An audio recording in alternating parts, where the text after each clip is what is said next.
Assalamualaikum warahmatullahi wabarakatuh. Waalaikumsalam warahmatullahi wabarakatuh. Apa kabar semuanya hari ini? Baik, Bu. Ada yang nggak adil nggak? Nihil. Alhamdulillah kita semua diberikan kesehatan untuk mengikuti pembelajaran hari ini. Baiklah, kita buka pembelajaran kita pada hari ini, yaitu kita akan membahas materi sistem pembayaran dan alat pembayaran. Baiklah, kita akan memulai pembelajaran kita yaitu sistem pembayaran dan alat pembayaran. Baiklah, kita akan membahas sistem pembayaran. Sistem pembayaran adalah suatu sistem yang mencakup seperangkat aturan, lembaga, dan mekanisme yang dipakai untuk melaksanakan pemindahan dana guna untuk memenuhi suatu kewajiban yang timbul dari suatu kegiatan ekonomi. Jenis dari sistem pembayaran itu ada dua. Yang pertama adalah sistem pembayaran tunai dan sistem pembayaran non tunai. Sistem pembayaran tunai ini adalah yang pertama itu merencanakan uang rupiah, yang kedua mencetak uang rupiah, yang ketiga mengeluarkan uang rupiah, yang keempat mengedarkan uang rupiah, yang kelima yaitu melakukan pencabutan dan penarikan uang rupiah. Ada sistem pembayaran non tunai. Yang pertama ada BI RTGS, adalah infrastruktur yang digunakan sebagai sarana transfer dana elektronik yang settlementnya dilakukan seketika per transaksi secara individual. Yang kedua ada BI SSS, adalah sarana transaksi dengan Bank Indonesia termasuk penata usahaannya dan penata usahaan sudah berharga secara elektronik dan terhubung secara langsung antara peserta, penyelenggara, dan sistem Bank Indonesia.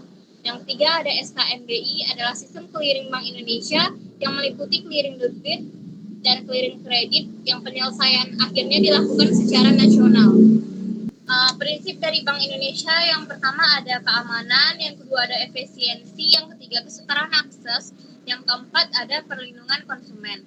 Peran Bank Indonesia dalam sistem pembayaran adalah sebagai regulator, fasilitator, dan katalisator pengembangan sistem pembayaran Indonesia.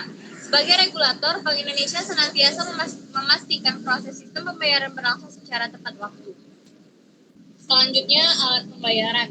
Alat pembayaran adalah media yang digunakan untuk melakukan berbagai macam transaksi. Pengertian yang pertama yaitu ada pengertian dari uang. Uang merupakan alat pembayaran yang sah yang digunakan untuk proses tukar menukar dan sebagai satuan hitung yang dapat digunakan untuk menyatakan nilai. Yang kedua ada sejarah uang. Yang pertama ada tahap barter. Sistem penukaran barang dengan barang memiliki hambatan. Yang pertama yaitu sulit ditemui nilai barang yang sama dengan barang yang ditukarkan. Yang kedua yaitu sulit menemui orang yang memiliki barang yang sesuai. Lamanya waktu yang diperlukan untuk menemukan barang yang sesuai dengan kebutuhan. Ada tahap uang barang, memiliki nilai yang tinggi dan mudah diterima. Hambatannya yang pertama ada tidak tahan lama, sulit untuk disimpan, sulit untuk dibawa kemana-mana, dan nilainya tidak stabil dan sulit untuk dibagi-bagi, hanya dapat digunakan dalam lingkup daerah tertentu saja. Yang ketiga ada tahap uang logam, emas dan perak digunakan sebagai alat pertukaran karena mudah untuk dibagi-bagi dan nilai tetap, tapi memiliki hambatan yaitu berat dibawa kemana-mana dalam jumlah yang besar.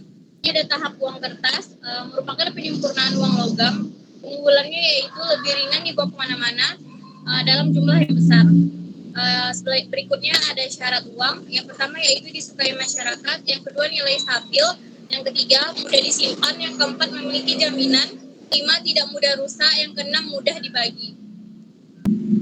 Selanjutnya adalah fungsi uang. Fungsi uang terdiri sebagai alat tukar, yaitu sebagai alat pembayaran yang sah dalam melakukan transaksi jual beli. Sebagai satuan hitungnya itu digunakan untuk menilai harga suatu benda, dan sebagai alat penyimpan nilai yaitu digunakan di masa depan, jadi nilai beli uang tersebut dapat disimpan. Baiklah, sekian pembelajaran kita pada hari ini. Bila ada kurang mohon maaf. Assalamualaikum warahmatullahi wabarakatuh.